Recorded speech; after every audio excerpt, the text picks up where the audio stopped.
Hi everyone, I'm Martha and welcome to Creativity here at the Discovery Space. Now if you're like me and a bit cooped up and not being able to get outside, I thought we might be able to do something fun together. I don't know if you know, but do you know what's happening on Sunday? That's right, it's Easter.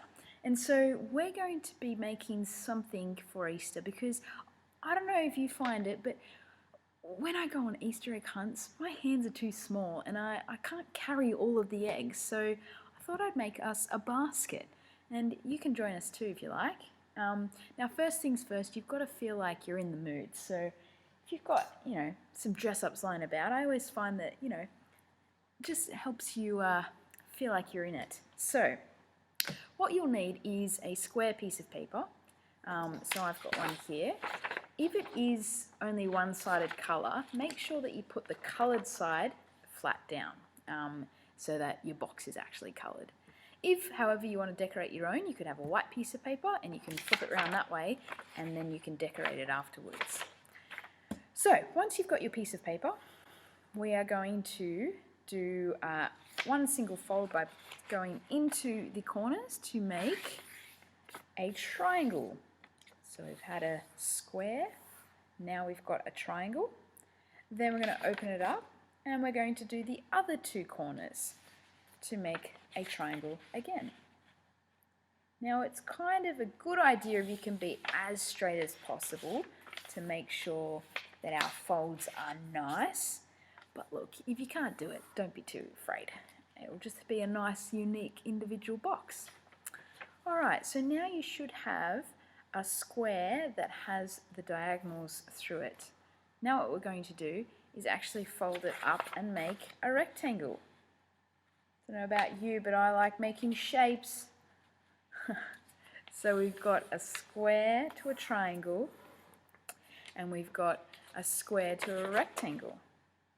Now we're going to open it back up again, and that's right, do the same thing again, now making it on the other side.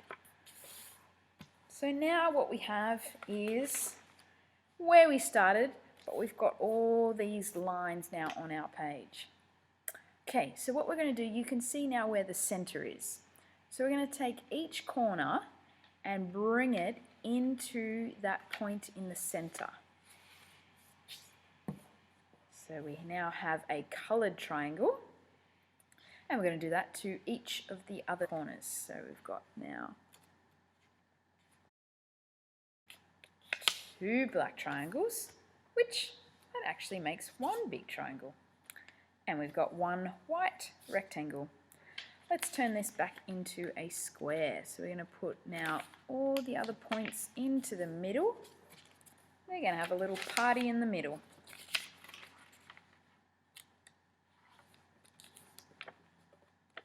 Okay, so now we have a square that's made up of 1, 2, 3, 4 triangles. Now what we're going to do is we're going to undo most of what we just did.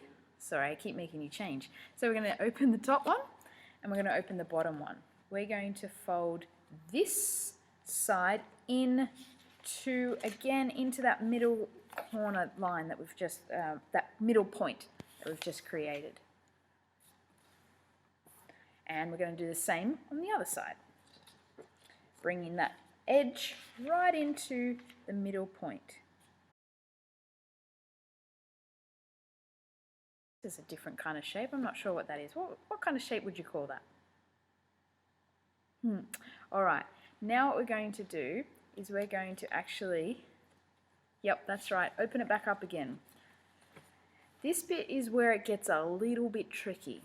Alright, and now we're going to bring this corner, and we want to put it back in there, but what we're going to do is we're going to try and make an edge for our box. So we're going to bring it up a little bit higher, and we're going to bring these edges. This will get a bit tricky in here, so you've got to try and make a little triangle again, or move one of those triangles as we bring this one down. Do you see how we make that together? So I'll do that again.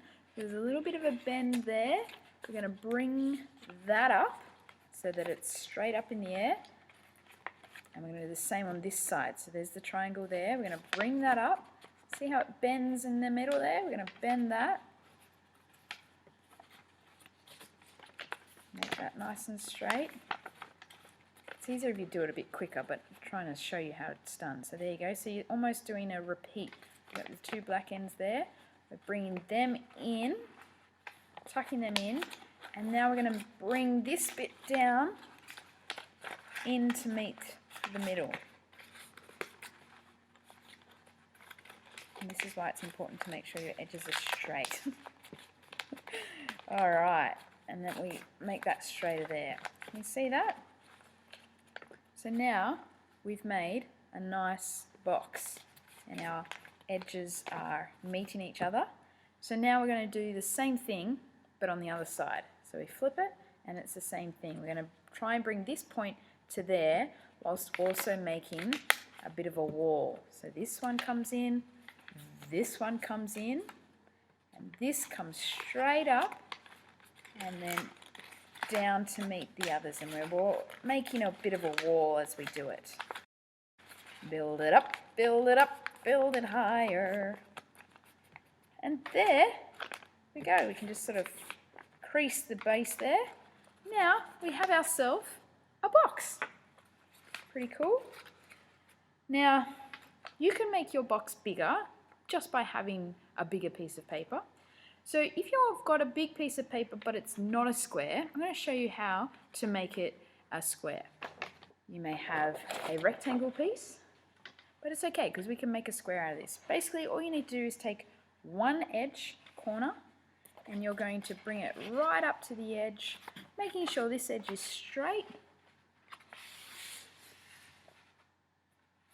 Bringing it right up into that corner there. That's it, making that there, and then drawing with your finger along the bottom to make a point, and then we're just going to flatten that edge and make a nice crease. So now we have a bit of a sail like a boat, and what we're going to do is we're just going to cut along the edge there that this other second piece of paper has made. So grab yourself a pair of scissors. Got my lovely safety scissors here, and we're going to cut just following the line that the piece of paper has made for us. No rulers necessary. Try and get as straight as you can. This will make your life easier when we come to it.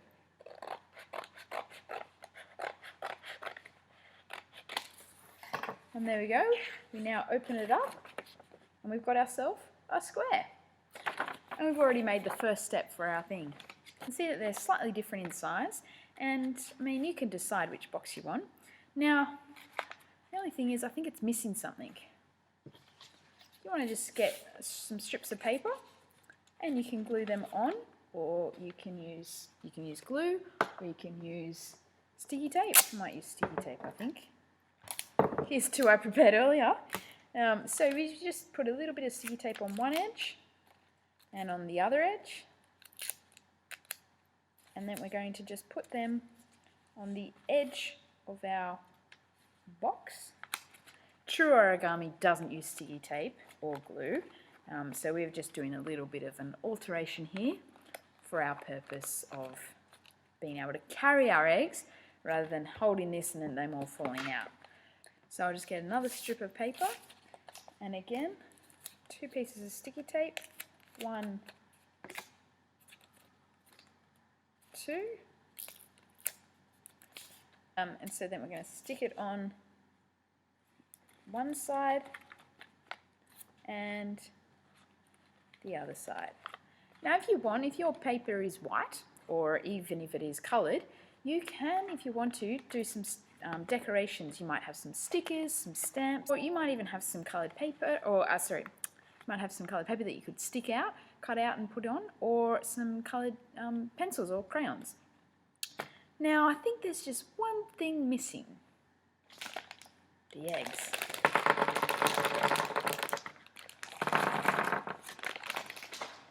Look at all those eggs I can now carry. Now you might like to do something like this at home for your friends or your family, and then you might be able to go on a bit of an egg hunt. Well, I hope you have a lovely and happy Easter, everyone. See you next time.